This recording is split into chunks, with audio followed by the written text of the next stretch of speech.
Impact Justice was founded in 2015 as a research and innovation shop. The idea being that if we're going to reduce our reliance on police, if we're going to end the over-incarceration of people, and to help those people who were leaving the system to be as successful as possible, we needed actionable ideas.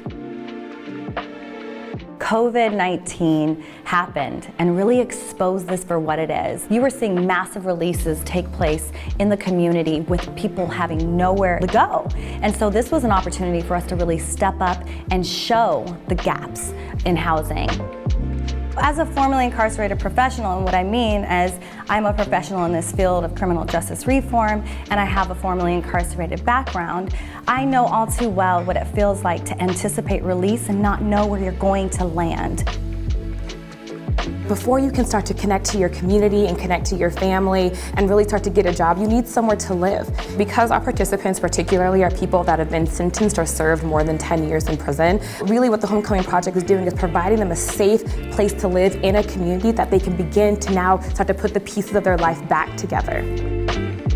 I got arrested 3 days after my 19th birthday. I'm 35 now. I lived all my adulthood in prison. I'm glad that I'm in this program because I knew that I was going to face challenges. It doesn't make me feel as overwhelmed because it lets me just be me and it's on my own pace.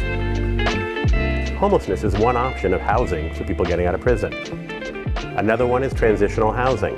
Transitional housing is expensive. It has a lot of rules and regulations. I went through transitional housing. I was able to see my family more when I was in prison than when I was in a transitional housing program. So that level of reintegration was not there.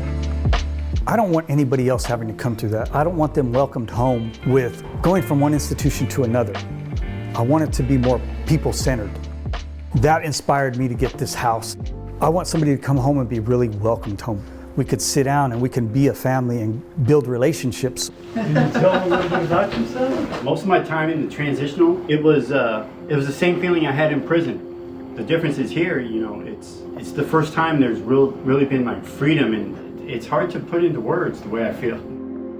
It makes all of our hearts flutter when we're able to say we have a 0% recidivism rate. So I think it's really important to say like what that means is literally everyone that's been into our program, none of them have re-entered prison. How have you been?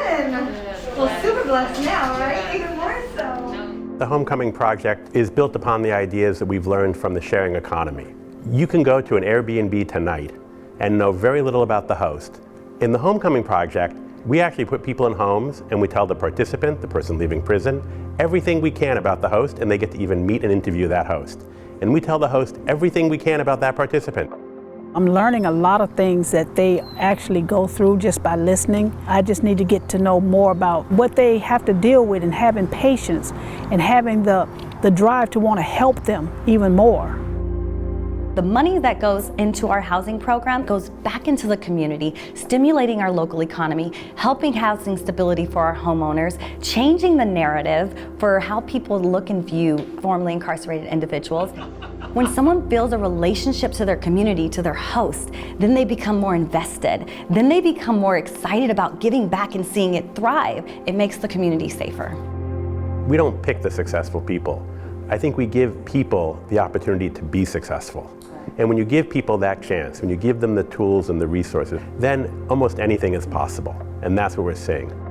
I feel like every goal that I have set for myself is something new in my life, and it's something that I feel so proud. Today, when I'm able to set all those goals and accomplish them, even just little things, just to get my driver's license, I have never been able to do those things before. We at Impact Justice lead with that there is a criminal justice problem in this country. You're here because there is a housing crisis. They are all connected. And I think what we are seeing more and more is that to solve the criminal justice problem requires more than just a criminal justice solution. A real safe business theory is to not try to reinvent the wheel. At Impact Justice, we're going to try to reinvent that wheel.